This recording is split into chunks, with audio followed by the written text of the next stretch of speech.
ਸਤਿ ਸ਼੍ਰੀ ਅਕਾਲ, ਤੁਸੀਂ ਦੇਖ ਰਹੇ ਹੋ ਨਿਊ ਸਟੇਟ ਪੰਜਾਬ ਹਰਿਆਣਾ ਹਿਮਾਚਲ। ਮੈਂ ਲਕਸ਼ਣ ਆਂਦੇ। ਇਸ ਵੇਲੇ ਦੀ ਵੱਡੀ ਖਬਰ ਐਮਐਸਪੀ ਦੇ ਨਾਲ ਜੁੜੀ ਹੋਈ। ਕਿਸਾਨਾਂ ਨੂੰ ਵੱਡਾ ਤੋਹਫਾ ਦਿੱਤਾ ਹੈ ਕੇਂਦਰ ਸਰਕਾਰ ਨੇ। ਕੇਂਦਰ ਸਰਕਾਰ ਦੇ ਵੱਲੋਂ ਕਿਸਾਨਾਂ ਨੂੰ ਇਹ ਵੱਡਾ ਤੋਹਫਾ ਦਿੱਤਾ ਗਿਆ ਹੈ। ਦਿੱਲੀ ਵਿਖੇ ਕੈਬਨਿਟ ਮੀਟਿੰਗ ਤੋਂ ਬਾਅਦ ਅਹਿਮ ਫੈਸਲੇ ਲਏ ਗਏ ਨੇ। ਜਿਹੜੀ ਰੱਬੀ ਫਸਲਾਂ ਨੇ ਉਹਨਾਂ ਦੇ ਉੱਤੇ ਜਿਹੜਾ ਕਿ ਵਾਧਾ ਕੀਤਾ ਗਿਆ ਹੈ। ਰੇਟਾਂ ਦੇ ਵਿੱਚ ਕਈ 100 ਰੁਪਏ ਵਾਧਾ ਕੀਤਾ ਹੈ। ਤੁਹਾਨੂੰ ਇੱਕ ਇੱਕ ਕਰਕੇ ਦੱਸਾਂਗੇ।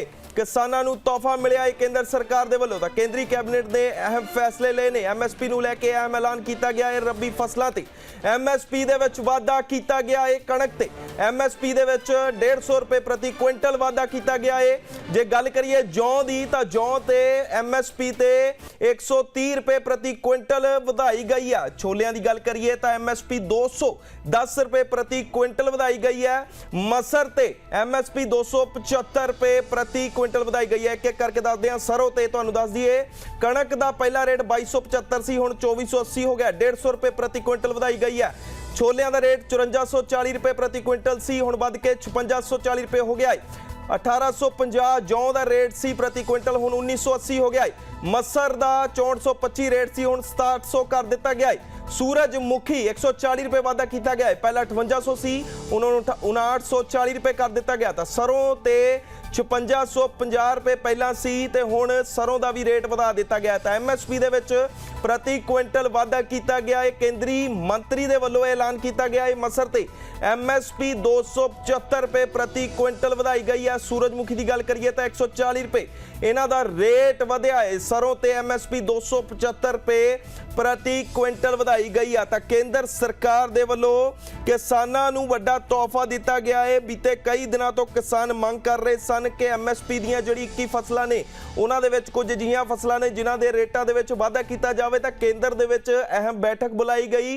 वड्डे वड्डे मंत्री केंद्र दे विच जिहड़ी बैठक दे विच शामिल होए, जिस दे विच किसान कृषि मंत्री मेन सन। उन्हां दे वल्लों ऐलान किया गया 6 फसलों ते रेट वधाए गए ने। एक बार फिर दस दिंदे आ। कणक जिहड़ी सी पहला 2275 रुपए प्रति क्विंटल सी, हुण इहनूं वधा के 2480 रुपए कर दिता गया है। यानी कि 150 रुपए प्रति क्विंटल वाधा होया है कणक दे रेटां दे विच। छोलियां दी गल करिए तां 5440 रुपए पहला इसदा रेट सी प्रति क्विंटल। दसांगे तुहानूं हरेक दा रेट। छोलियां दा 5440 रुपए पहला रेट सी ते हुण इह वध के 210 रुपए प्रति क्विंटल वधा दिता गया है। 5650 रुपए हो गया है। जौ की गल करिए 1850 रुपए इसका पहला रेट सी। एमएसपी की गल कर रहे हो, तुहानूं जिहड़ा रेट असीं दस रहे हो मार्केट का रेट नहीं दस रहे, प्रति क्विंटल एमएसपी का रेट दस रहे हैं। जौ का 1850 रुपए रेट सी, हुण 1980 रुपए कर दिता गया है। 130 रुपए प्रति क्विंटल इस दे विच वाधा होया है। मसर 6425 रुपए पहला इसका रेट सी, हुण 275 रुपए इस दे विच वाधा करके 6700 रुपए हुण जिहड़े एमएसपी का रेट कर दिता गया है। सूरजमुखी जे गल करिए तो 5800 सी ते हुण इस दे उपर भी 140 रुपए। इस खबर ते होर जानकारी लैने आ। किसान आगू जिहड़े बीकेयू दे किसान आगू राकेश टिकैत साडे नाल जुड़ गए ने। बहुत बहुत स्वागत है राकेश टिकैत जी न्यूज़ स्टेट ते तुहाडा। जी धन्यवाद साहब, धन्यवाद। ਤਾਂ ਕੇਂਦਰ ਸਰਕਾਰ ਦੇ ਵੱਲੋਂ ਇਹ 6 ਫਸਲਾਂ ਤੇ ਐਮਐਸਪੀ ਦੇ ਰੇਟ ਵਧਾਏ ਗਏ ਨੇ। ਕੀ ਕਿਸਾਨਾਂ ਨੂੰ ਇਸ ਦੇ ਨਾਲ ਫਾਇਦਾ ਪਹੁੰਚੇਗਾ? देखो फायदा तो जब पहुंचता है जब इसकी खरीद हो जाए। ये दिल्ली के कागजों में तो बढ़ती है, लेकिन इसकी खरीद नहीं होगी भाई। हमको तो फायदा जब होगा खरीद हो जाएगी। खरीद तो व्यापारी जितना खरीदता है और महंगे में बेचता है। जी ये जी ਤਾਂ ਕਹਿਣ ਦਾ ਮਤਲਬ ਤੁਹਾਡੇ ਇਹ ਹੈ ਕਿ ਸਿਰਫ ਐਲਾਨ ਕੀਤਾ ਜਾਂਦਾ ਹੈ, ਮੰਡੀਆਂ ਦੇ ਵਿੱਚ ਇਹ ਰੇਟ ਕਿਸਾਨਾਂ ਨੂੰ नहीं मिलता। किसान कहाँ मिलता है रेट, कहाँ इनकी खरीद होती है। अब जैसे गेहूं को बढ़ाया इन्होंने जी, तो गेहूं पे बढ़ा दे तो गेहूं पे 1.5 रुपया किलो बढ़ा है जी।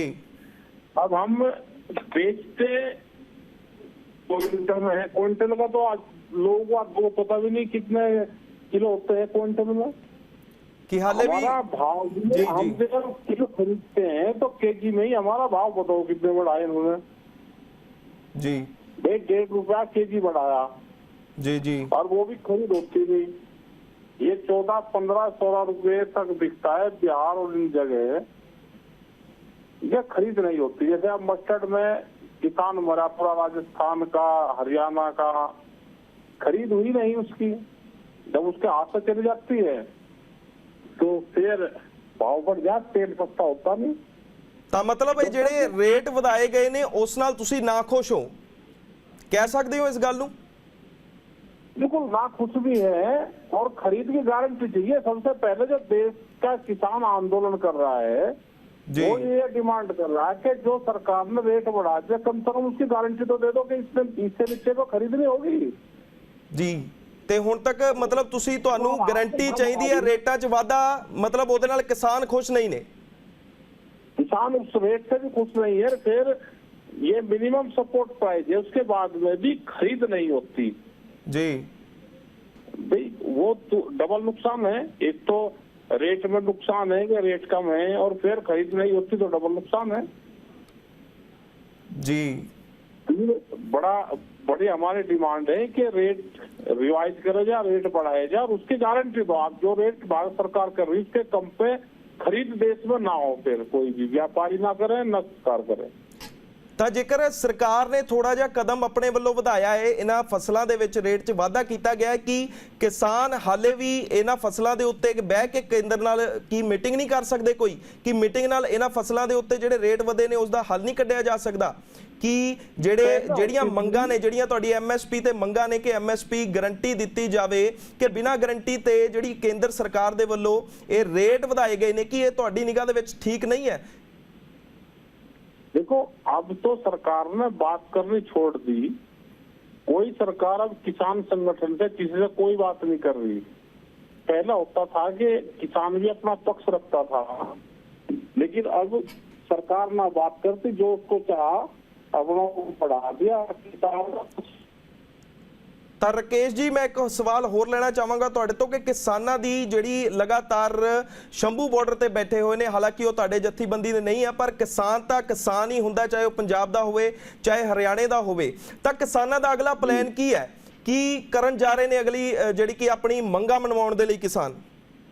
देखो क्या कर सकता है किसान, तो आवाज उठा सकता है, प्रेस के माध्यम से आवाज उठा सकता है। इसमें सरकारें पक्ष और विपक्ष किसान का नाम ले रहे हैं, लेकिन उसकी डिमांड पूरी नहीं हो रही। किसान कर्जे में जा रहा है जी। वो KCC बनवाता है, जमीन पर कर्जा लेता है, और धीरे धीरे उसका कर्जा बढ़ रहा है। अभी यूपी में कुछ जिलों से पता चला है कि उनकी जमीन नीलाम हुई जी। तो हम जा रहे हैं वहां पे, किसान की जमीन नीलाम नहीं होगी। ये एक बड़ा षड्यंत्र रच रहे हैं कि भाव नहीं देंगे और उसकी जमीन नीलाम होगी।